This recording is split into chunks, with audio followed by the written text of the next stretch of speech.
Praise the lord. అలసిన వాటిని ఊరడించు మాటలు. ఏప్రిల్ 24. మనకు జీవమై ఉన్న క్రీస్తు. కొలస్సి 3:4. మందసమును మోయే యాజకులు ప్రజలు ఆవలి వైపునకు వెళ్ళు వరకు వారు నదిలోనే నిలిచి ఉండిరి. ఒకరు కూడా విడిచిపెట్టబడకుండా అందరూ నది దాటి వెళ్ళిరి. దేవునికి సంబంధించినంత వరకు ప్రతి విశ్వాసి స్వాస్థ్యమును పొందినట్లు దేవుడు తగిన ఏర్పాటు చేసెను.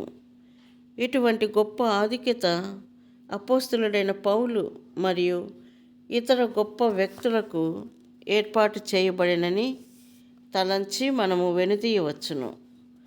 ఎవరైతే యేసుక్రీస్తు ప్రభు యొక్క శిలువ యందు విశ్వాసం ఉంచుదరో వారు తమ స్వంత సామర్థ్యంపై ఆధారపడకుండా విశ్వాసముతో యేసుక్రీస్తు ప్రభు యొక్క విజయమును తమ హక్కుగా పొంది స్వాస్థ్యములో తమ భాగమును పొందవచ్చునని దేవుడు చూపించుచున్నాడు. పౌలు కొలస్సి 3:9-10 వచనములలో ప్రాచీన స్వభావమును దాని క్రియలతో కూడా మీరు పరిత్యజించి జ్ఞానము కలుగు నిమిత్తము దానిని సృష్టించిన వాని పోలిక చొప్పున నూతనపరచబడుచున్న నవీన స్వభావమును ధరించుకుని ఉన్నారు అని చెప్పుచున్నాడు. నది దాటుట అనున్నది ఇశ్రాయేలు ప్రజలు తమ పాత జీవితమును విడిచిపెట్టి నూతన జీవితములోనికి ప్రవేశించుచున్నారన్న దానిని తెలియచేయుచున్నది.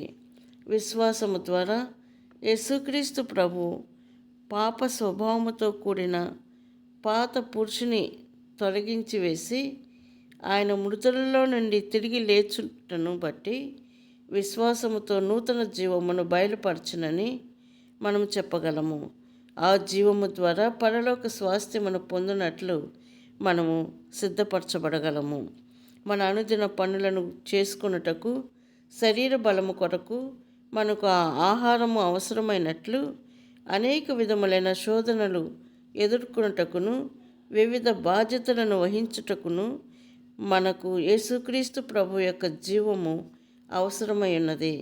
మనము సరిగా భోజనము చేయని యెడల మన శరీరం మనతో సహకరించదు.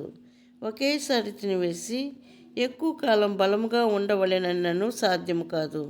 దినమునకు 2-3 పర్యాయములు భోజనం అవసరమై ఉన్నది. ఆత్మీయముగా కూడా ఇదే సత్యము.